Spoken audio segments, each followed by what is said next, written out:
Elton John is not acting his age. He seems to have recaptured the vitality of his youth.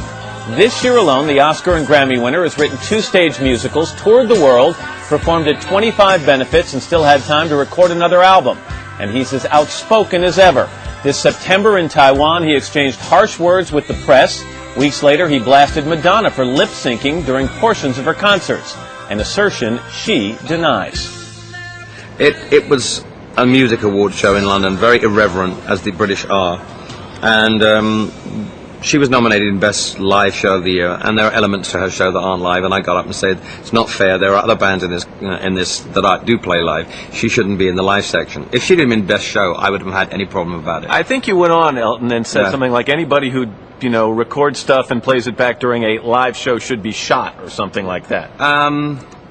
Probably, yeah. I mean, it was a joke. It's been an open secret now that people lip sync on stage. She's probably the least culpable of all of it. She has actually started playing guitar, she sings live, but when she dances, she doesn't sing. Did you see Ashley Simpson on Saturday Night Live? On a Monday, I am waiting. You know what happened? I do know, which was like, I felt very vindicated by that when it came out about 3 weeks later. No sense of sympathy for her at all? Only the fact that she's very young. Yeah, I mean, she's very new to this game. She was put in a situation by Saturday Night Live should never have had her on in the first place. They usually had a history of having great music on their show, of live musicians, and they had great acts on. This is a generation of acts that have been brought up by MTV. They do videos. They have no experience of performing live. Do you think the person filling the seat cares? I mean, do you think they want to go and listen to someone screech through a song, or would they rather listen to someone sound a little bit like it sounds on the CD? They probably want to sound like the CD, but I'm saying that it's just a slew of mediocrity that's being flung at the radio and flung at audiences, and they have no lasting talent. So they're getting what they deserve. They're getting what they deserve. They're getting the this. schlock that they deserve. You've never been one not to speak your mind. You've always spoken your mind. It seems, though, now that you're in your 50s, people like to say when you speak your mind, it's because you're getting to be a bit of a curmudgeon. How do you feel about that? That's nonsense. What is it? Just recently? Just because of the Madonna thing? It's not at all. I'm not a curmudgeon whatsoever. What's wrong? The thing is, everyone in this country is afraid to say what they should feel. God, I just speak my mind. There's a magazine when you're on the cover and it says, I'm not cranky. Yeah, Entertainment Weekly. Yeah, right. Well, I'm not. Hey, I'm very happy. You're going to have to spend the next 5 years of your life convincing people you're not a curmudgeon. Well, people still think I wear, bright glasses and high-heeled shoes and colourful clothes.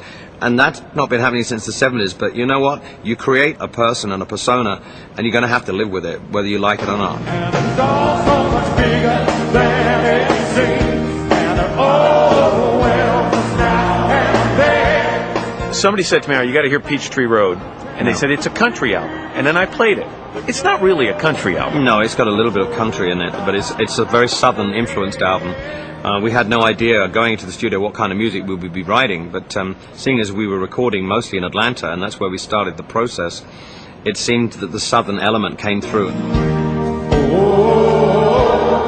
All 12 tracks on Peachtree Road were written by Elton John and his longtime collaborator, Bernie Taupin.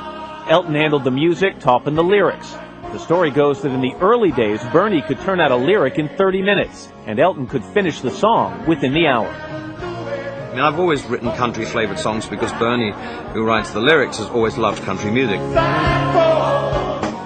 I do too. I love especially the old country music. My voice has gotten deeper over the last few years because of the operation that I had at the end of the 80s. I had 2 very serious growths on my vocal cords, which were, thank God, benign. But when the operation was finished, it lowered the timbre of my voice and it made it more resonant, deeper. And I'm much happy with my voice now. Is it a more soulful voice now, do you think?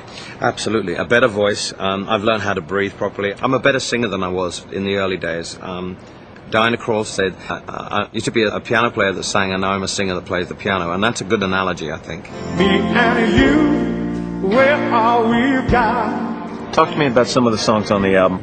Freaks in Love is one of my favorite songs. It's like an old doo-wop song done in a soulful way. We're just freaks in love. Me and You Were Not For Everyone. Me and You Were Damaged Goods. Yeah. We're antique and unacceptable and just misunderstood. Yeah, we don't fit in to the current, we feel like we're outsiders. Do you understand when people hear your songs and they want to attach an incredible autobiographical element to them? I mean, you're not writing them. No. So but there are songs on this album, 2 at least, that are very biographical, written by Torpin about me. I mean, the first track is called The Weight of the World, and it's about me now, having given up the drugs and the drink, and how I'm happy to see a sunset instead of a line of coke, how I'm happy to say that I'm still around.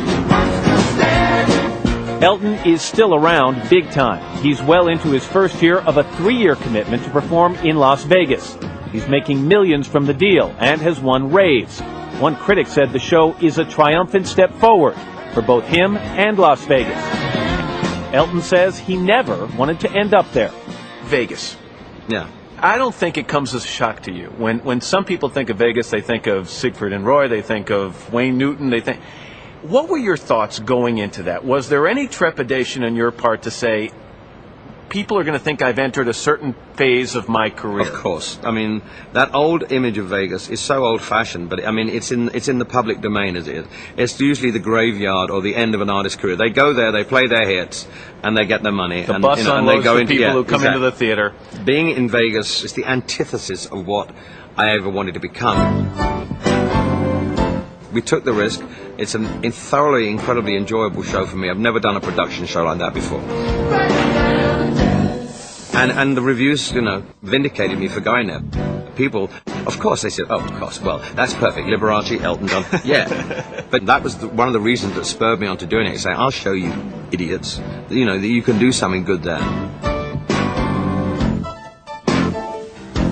And you'll find both his new CD, Peachtree Road, and an impressive 4 DVD set covering his remarkable career